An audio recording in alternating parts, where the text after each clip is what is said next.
Welcome back. Let's talk about some basketball now. The top teams continuing to separate themselves this past week. Especially in the Henlopen. Polytech just keeps on rolling. They played Sussex Central, another team who's had a hot start to the year. Kyle Gamber was showing Sussex Central just a different level to the top of the Henlopen. You see he was lights out from downtown in this game. Gamber and the Panthers were lighting it up from long distance. He has one of the smoothest shots in the state. He sure does. He has 6 trays on the night, and the three-point shooting was a theme of the night. I mean, look at that catch and shoot. You knew he was pretty. letting that one go. Xavier Brewington was another star player for Polytech. Kyle Gamber had 6. He had 5 threes, 14 three-pointers by 3 players. Panthers win easily over Central. Polytech is now 12-2, one of the best records in the entire state of Delaware, and they're 11-0 against the Henlopen North teams. Man, that's going to be fun. Polytech versus Seaford potentially in that Henlopen championship game. Cape Henlopen has been incredible in their turnaround under first-year head coach Steve Ray. Vikings taking on Milford on Tuesday. Cape Henlopen now 10-5 on the season. A.J. Kravitz going to get this pass up ahead and going to lay it in for Milford. Cape Henlopen just 7-12 last season. Trey Leggins comes up with the rock here and takes it all the way. Vikings averaging over 63 a game on offense. Bucks did a great job, though, containing them to just 54 earlier this week. Milford right on that bubble for the playoffs, 8-8 after this loss, but they have some good players led by Kravitz. Cape takes this one by 7. We'll be watching Cape closely next week. It's make or break for me. Road matchups with Central and with Polytech. Can they upset Polytech? Potentially. We'll see. Now to the Bayside. Queen Anne's is still the top team in the North, but they got a great test from one of their rivals, the Easton Warriors. Now, who recently got back Kevin O'Connor. Easton has a nice core, which includes Sean Moody. Here he is on the layup right there. He can do it on the other end as well. Easton going on the road up in Centerville and Holt, giving the Lions a real scare. Yeah, pretty stripped there and taking it all the way back. Absolutely. Marshall Bailey continuously to impress the freshman. He had 4 threes in this game. Look at that. There's so much poise. Spot up, shoot it, bam, nothing knock but it down. net. But yep, and the Queen Anne's, though, they finally wake up in the second half. Queen Anne's, Amir Cole right here with a nice pull-up jumper, and then Vincent Gilberto with a drive and finish at the rim. You're going to see that right here. Yeah, here's Amir Coles with the mid-range jumper. And Vincent Gilberto, he's been kind of surprising for me. Maybe I didn't recognize him as much in the offseason, but he's been really good, especially from three-pointer. And then obviously you got KJ Smothers. Yep. So they have a lot of great players up there in Queen Anne's, and they take it over Easton by 5. A really good game and a really good win for the Lions. Yeah. Over to the EZAC now. Salisbury School hosting Delmarva Christian. These are the top 2 teams in the conference. I expect this to be the conference title game in a few weeks. Nice bucket there from Pierce Vasquez.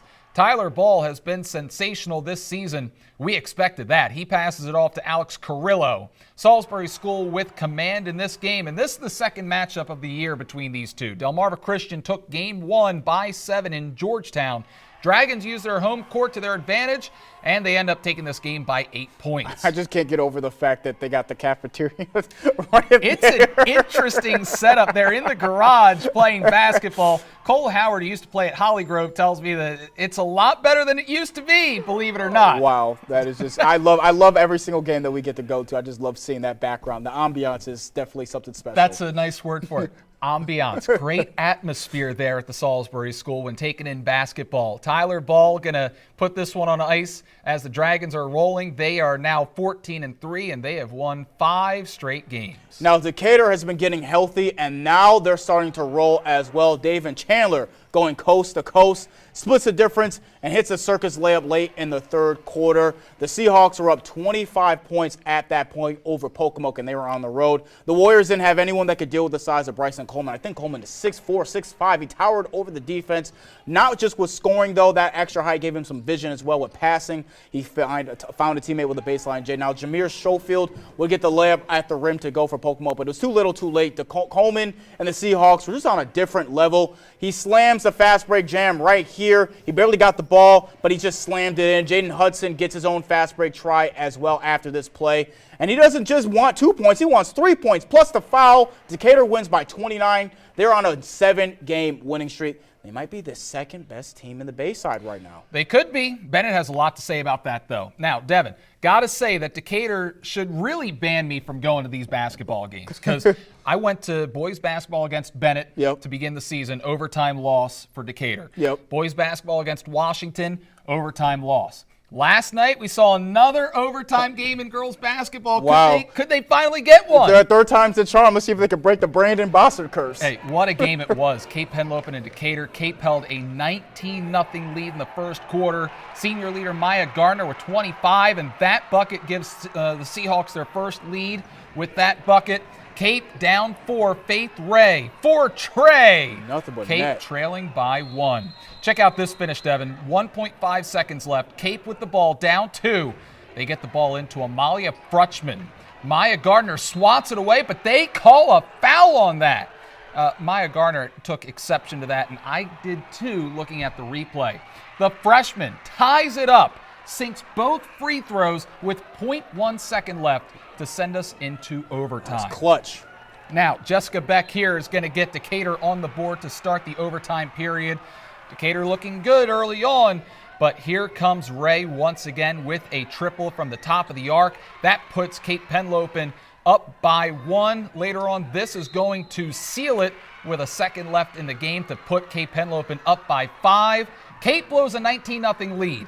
They sink 2 free throws at the end of regulation to send it to overtime, and they even come back to win it in OT. Yeah, Decatur needs to lock you at the front doors anytime they see you. They sure do. Anytime I'm they going see to you give them pull a up. fair warning next time I go, too. Oh, you guys man. really want me here? Wow. That's a great game. Now, over to Colonel Richardson now. They played Kent Island earlier in the week. Lacey Dowsell with the steal, and she takes it coast to coast and lays it in for 2. The Bucks are going to keep it rolling, though. Caroline Kavanaugh dishes it out to Allison Corbin. She fires this one deep from downtown, and she buries it. I'm really impressed with the shooting of the ladies of the Bayside and the Henlopen this year. Olivia Hainsworth wants a 3 of her own. You see, she knocks that one down, too. That was way behind the line. K.I. rolling, and the Colonels will just not have an answer for the Bucks. Corbin finished with 15, while Hainsworth dropped 13. Bucks stay undefeated. They're 17-0. They're your Bayside North champs. Yeah, so we saw some great basketball this week. Devin, anything else you want to bring up? I mean, I think we got to talk about the Polytech Panthers for the boys' side. I think they're making a push to be the top team in the Bayside. Obviously, Seaford and Laurel have been our top 2 teams all year, but I think Polytech has an opportunity to kind of wedge right past Laurel and be right underneath Seaford. I would love to see how they would go. I might put them ahead of Laurel right now. They have been stellar this year. I could definitely see Polytech being number 2, and that would be a fantastic matchup. Polytech and Seaford in the Henlopen Championship. That would be great. Now, dangerously cold temperatures tonight in Delmarva, but will we see a warm-up soon? Check in with Chief Meteorologist Rich Wardzik for your forecast. I really hope so. Please. I'm Carly Venables from Laurel Basketball. You're watching Delmarva Sports Insider.